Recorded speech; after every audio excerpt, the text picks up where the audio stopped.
Enzo Recto, kalaban ang katiwalian at kasinungalingan, kakampi sa katotohanan at kabutihan. Is she describing herself? Ito ngayon ang tanong ni Attorney Claire Castro kay Sara Duterte sa sinabi nito laban kay PBBM na nagkamali raw ang taong bayan sa pagluklok ng maling leader ng ating bansa.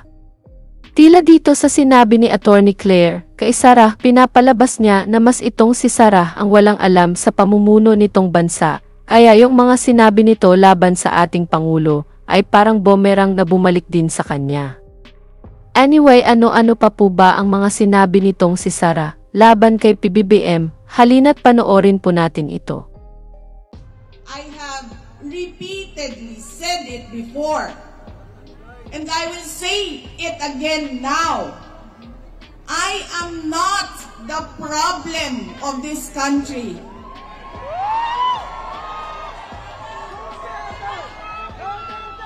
Hindi ako ang problema ng Pilipinas.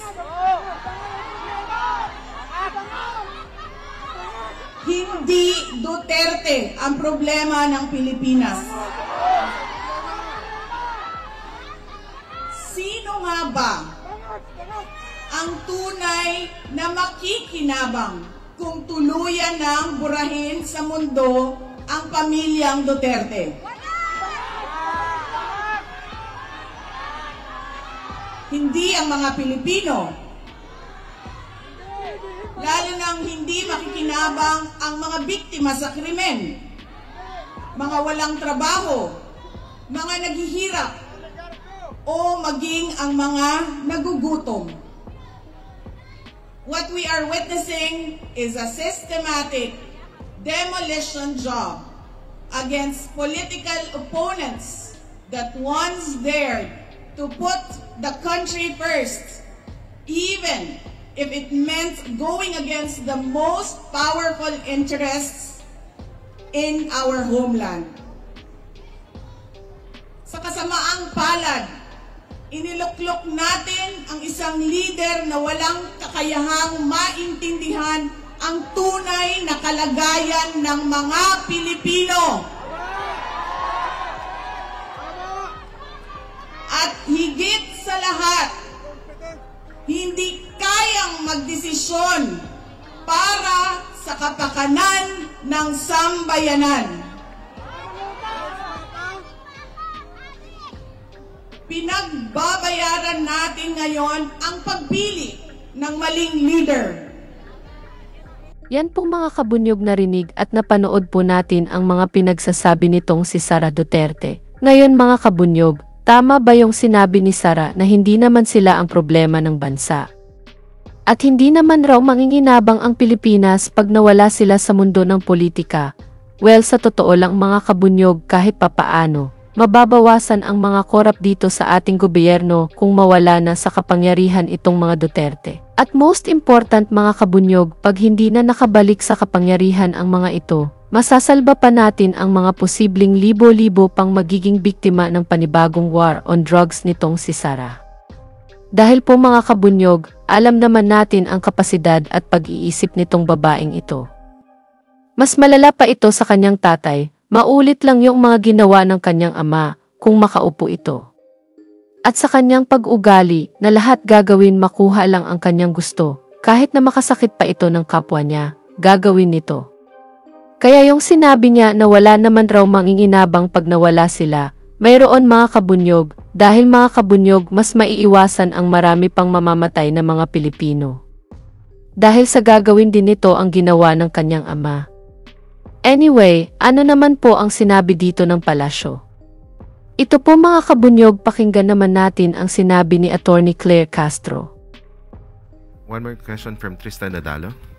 Yusek, kagabi po ay umattend si VP Sara sa meeting di avance ng PDP Laban.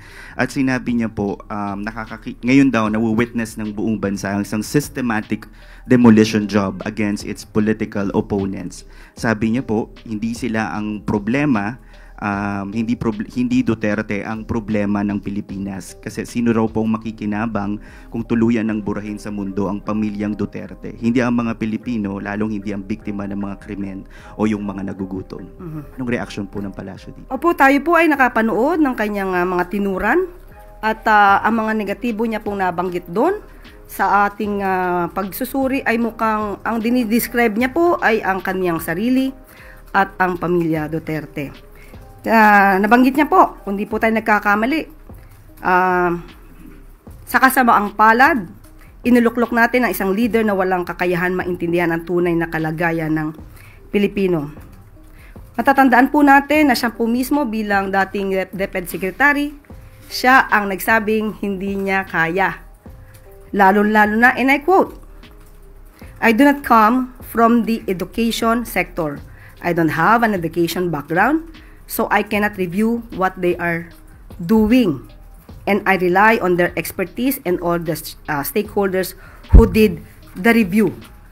So, at the time, makikita natin kung paano nga ba napabayaan ang education sector dahil 1.5 million DepEd laptops items stuck in warehouses since 2020 at hindi pa niya ito nagawa ng paraan bilang namumuno sa DepEd noon at si Secretary Angara pa ang siyang nagsosolve ng problemang ito.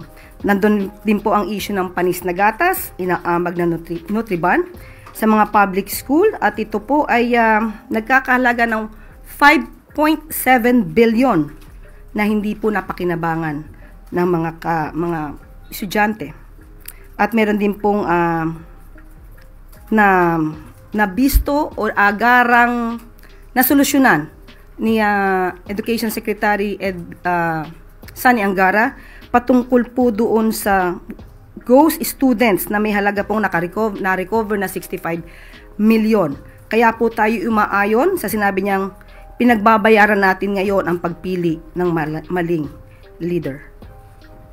So, hindi po ba siya ang problema ng bansa or isa sa mga problema ng bansa? Yan mga kabunyog, narinig po natin itong pahayag ni Attorney Claire Castro dito sa sinabi ni Sara Duterte. Yan po ang katotohanan dyan. Nagmamalinis itong mga Duterte, lalo na itong si Sara, at isinisisi ang kahirapan sa administrasyong ito. Pero hindi niya makita yung ambag niya sa ating gobyerno kung bakit nagkaleche-leche ang Department of Education noon na kung saan ang daming kapalpakan itong si Sara at ito pa po ang malala, ginamit pa ang pera na para dapat sa DepEd. Napunta sa pangsariling interes lamang. Halimbawa nito ay yung confidential funds nito sa DepEd na kung totoosin, sa halaga ng pera na nawala ng parang bula ay pwede na sanang ipagpatayo ng mga bagong school building or pangdagdag na ekipahe para makatulong sa pag-aaral ng ating mga kabataan. Pero ano ang nangyari mga kabunyog?